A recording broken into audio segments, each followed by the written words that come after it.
احمدیوں کی پروسیکیوشن جو ہے یہ ان کو معاشرے کے دھارے سے کاٹنے کی ایک طرح سے کوشش کی جا رہی ہے، ایکسکلوڈ کرنے کی کوشش کی جا رہی ہے۔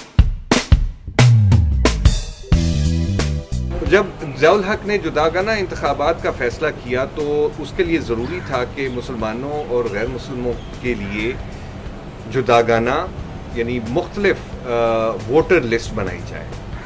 تو یہ اس وقت ایسا ہوا کہ مسلمانوں کے لیے علیحدہ لسٹ بنائی گئی اور غیر مسلموں کے لیے علیحدہ لسٹ بنائی گئی، اور پھر اس میں غیر مسلموں میں احمدی بھی شامل تھے۔ اچھا، اب وہ کام چلتا رہا اور سن 2002 میں ایسا ہوا کہ جنرل مشرف نے جب انتخابات کروانے کا فیصلہ کیا تو انہوں نے جداگانہ انتخابات کے طریقے کو ترک کر کے مشترکہ انتخابات کا فیصلہ کیا۔ اب جب مشترکہ انتخابات کا فیصلہ ہوا تو ظاہر ہے کہ اس کے لیے علیحدہ ووٹر لسٹوں کی ضرورت تو نہیں تھی، تو اس کے نتیجے میں وہ عمل جب شروع ہوا تو ایک ہی لسٹ بننی تھی۔ اب اس فیصلے کے خلاف پھر شور اٹھا کہ بھئی اس طرح تو احمدی جو ہیں وہ بھی اسی ایک لسٹ میں آ جائیں گے، اور یہ آپ کے جو مذہبی جماعتیں ہیں، سیاسی اور غیر سیاسی مذہبی جماعتیں دونوں قسم کی، انہوں نے کافی اس پر واویلا مچایا۔ تو اس کے نتیجے میں یہ ایک ایگزیکٹو آرڈر کے ذریعے فیصلہ کیا گیا کہ مسلمانوں اور غیر مسلموں کی ووٹر لسٹیں علیحدہ ہی رہیں گی، اگرچہ انتخابات مشترکہ طریقے سے ہی ہوں گے، یعنی سب مسلمان اور غیر مسلمان جو پاکستانی ووٹر ہیں وہ عام انتخابات میں سب کے سب حصہ لے کے ایک ہی کینڈیڈیٹ کو ووٹ ڈال سکیں گے۔ اس فیصلے کے نتیجے میں کہ مشترکہ انتخابات تو ہوں گے لیکن ووٹر لسٹیں علیحدہ رہیں گی، اس وقت بھی احمدیوں نے احتجاجاً اس میں حصہ نہیں لیا، اور اس کی وجہ یہ ہے کہ اس فیصلے کے نتیجے میں احمدیوں کی شناخت ہو سکتی ہے اور ان کو یہ بتانا پڑتا ہے واضح طور پر کہ وہ احمدی ہیں یا وہ مسلمان،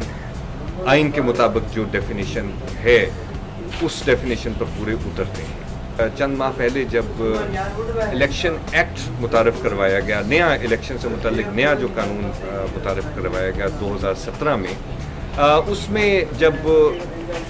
پارلیمنٹ کے ممبران کے اوتھ سے متعلق جو تنازع کھڑا ہوا، جو کہ بلا وجہ تنازع میرا خیال ہے کھڑا ہو گیا تھا کیونکہ صرف زبان کا ایک مسئلہ تھا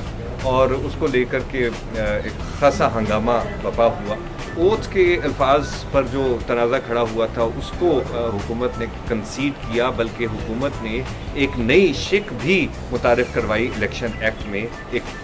ترمیم کے ذریعے 2017 کے اواخر میں، اور وہ شک ہے 48A۔ سیکشن 48A جو ہے، جو اس کے مطابق یہ ہو سکتا ہے کہ اگر کسی ووٹر کو، کسی پاکستانی شہری کو یہ شک ہو کہ کوئی ووٹر اپنے آپ کو مسلمان ظاہر کر رہا ہے جبکہ وہ احمدی ہے اور یا مسلمان نہیں ہے، تو کسی اور مذہب سے تعلق ہے اس کا، تو وہ اس کی شکایت کر سکتا ہے الیکشن کمیشن آف پاکستان کو، اور اس شکایت کے نتیجے میں الیکشن کمیشن آف پاکستان یا متعلقہ اتھارٹی جو ہے وہ اس شخص جس کے متعلق شکایت کی جاتی ہے اس سے ایک ڈیکلیریشن حاصل کرنے کا حکم جاری کر سکتی ہے، اور اس ڈیکلیریشن کے الفاظ کچھ اس نوعیت کے ہیں کہ وہ احمدیوں کو قابل قبول نہیں ہو سکتے، کیونکہ احمدیوں کا اپنا یہ کہنا ہے کہ وہ مسلمان ہیں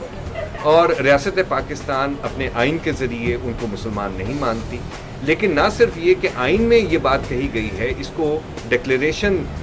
دینے کی حد تک یہ بات کرنی پڑتی ہے احمدیوں کو، اور وہ ان کے لیے ناقابل قبول ہے۔ یہ نہ صرف احمدیہ کمیونٹی کی پرسیکیوشن کا مسئلہ بھی ہے، دوسری طرف اس کے ساتھ ساتھ یہ انسانی حقوق کا بھی ایک مسئلہ بنتا جا رہا ہے۔ ٹھیک ہے، تعداد میں بہت تھوڑے ہیں پاکستان میں احمدیہ کمیونٹی سے تعلق رکھنے والے لوگ، اور شاید ان کا ووٹ اتنا میٹر نہ کرتا ہو، لیکن ان کو ان کے ووٹ کے حق سے محروم کرنا یا ایسے قوانین بنانا کہ وہ خود اپنے اس حق سے دستبردار ہو جائیں،